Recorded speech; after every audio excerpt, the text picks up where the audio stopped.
Hello ಸ್ನೇಹಿತರೆ, ಮತ್ತೊಂದು ವಿಡಿಯೋಗೆ ಸ್ವಾಗತ ವೀಕ್ಷಕರೇ. ರೈತರಿಗೆ ಸಂತತ ಸುದ್ದಿಯೊಂದು ಬಂದಿದೆ.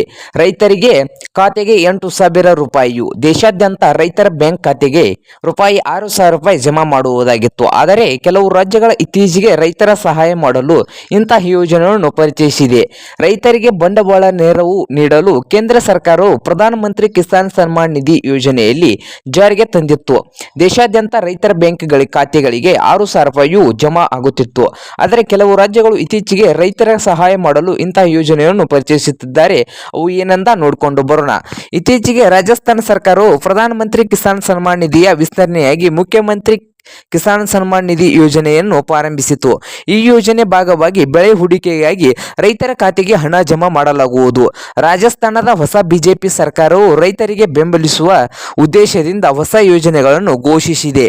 ಇತ್ತೀಚೆಗೆ ರಾಜಸ್ಥಾನದ ಸಿಎಂ ಭಜನಲಾಲ್ ಶರ್ಮಾ ಅವರು ಜೂನ್ 30ರಂದು ಸಿಎಂ ಸನ್ಮಾನ್ ನಿಧಿ ಯೋಜನೆಯನ್ನು ಪ್ರಾರಂಭಿಸಿದ್ದಾರೆ. ಟೊಂಕ್ ಜಿಲ್ಲೆಯ ಕೃಷಿ ಉತ್ಪನ್ನ ಮಂಡಿ ಪ್ರದೇಶದಲ್ಲಿ ಉದ್ಘಾಟನೆ ಕಾರ್ಯಕ್ರಮವನ್ನು ನಡೆಯಿತು. ಈ ಸಂದರ್ಭದಲ್ಲಿ ಸಿಎಂ ಭಜನಲಾಲ್ ಶರ್ಮಾ ಅವರು ಡಿಬಿಟಿ ಅಡಿಯಲ್ಲಿ 650 ಕೋಟಿ ರೂಪಾಯಿ ಇದ್ದು, ಈ ಹಣವನ್ನು ತಕ್ಷಣವೇ ಫಲಾನುಭವಿಗಳ ಖಾತೆಗೆ ಜಮಾ ಮಾಡಲಾಗುತ್ತದೆ. ಇದರಿಂದ ರೈತರು ಸಂತಸಗೊಂಡಿದ್ದಾರೆ. ರಾಜಸ್ಥಾನದ ಭೌಗೋಳಿಕ ಕೃಷಿ ಅನುಕೂಲವಾಗಲು ಇದರಿಂದ ಆ ರಾಜ್ಯದ ರೈತರು ಒಂದಿಷ್ಟು ಸಂಕಷ್ಟವನ್ನು ಎದುರಿಸುತ್ತಿದ್ದಾರೆ. ಬೆಳೆ ಬಂಡವಾಳ ವೆಚ್ಚ ಹೆಚ್ಚಿಸುತ್ತದೆ. ಈ ಸಮಸ್ಯೆ ಪರಿಹರಿಸಲು ಸರ್ಕಾರವು ಸಿಎಂ ಕಿಸಾನ್ ಸನ್ಮಾನ್ ನಿಧಿ ಯೋಜನೆಯನ್ನು ತಂದಿದೆ ಎಂದು ರಾಜ್ಯದ ಸಹಕಾರ ಸಚಿವ ಗೌತಮ್ ಕುಮಾರ್ ಅವರು ಬಹಿರಂಗಪಡಿಸಿದ್ದಾರೆ.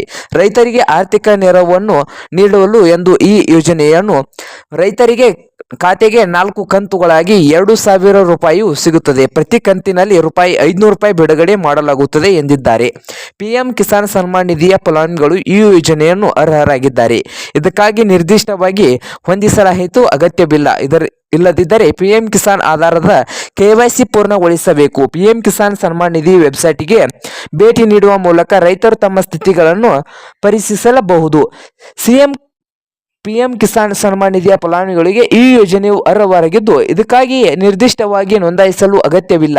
ಇಲ್ಲದಿದ್ದರೆ ಪಿಎಂ ಕಿಸಾನ್ ಆಧಾರ್ ಕೆವೈಸಿ ಪೂರ್ಣಗೊಳಿಸಬೇಕು. ಪಿಎಂ ಕಿಸಾನ್ ಸನ್ಮಾನ್ ನಿಧಿಯ ವೆಬ್ಸೈಟ್ಗೆ ಭೇಟಿ ನೀಡುವ ಮೂಲಕ ರೈತರು ತಮ್ಮ ಸ್ಥಿತಿಯನ್ನು ಪರಿಶೀಲಿಸಬಹುದು ಎಂದು ಇವರು ಹೇಳಿದ್ದಾರೆ. ವೀಕ್ಷಕರೇ, ಈಗಾಗಲೇ ರಾಜ್ಯದಲ್ಲಿ ಈ ಯೋಜನೆಯು ಜಾರಿಯಲ್ಲಿದ್ದು, ಪ್ರಧಾನಮಂತ್ರಿ ಕಿಸಾನ್ ಸನ್ಮಾನ್ ನಿಧಿ ಹೊರತಾಗಿ ರಾಜ್ಯದ ಸರ್ಕಾರಗಳು ವಿಶೇಷವಾಗಿ ರೈತರಿಗಾಗಿ ರೈತ ಭರೋಸಾ ಯೋಜನೆಯನ್ನು ಜಾರಿಗೊಳಿಸುತ್ತಿದೆ. ಈ ಯೋಜನೆ ಮೂಲಕ ಬೆಳೆಯ ಬಂಡವಾಳವನ್ನು ಸಹಾಯದ ಅಡಿಯಲ್ಲಿ ಆರ್ಥಿಕ ನೆರವನ್ನು ನೀಡಲಾಗುತ್ತಿದೆ.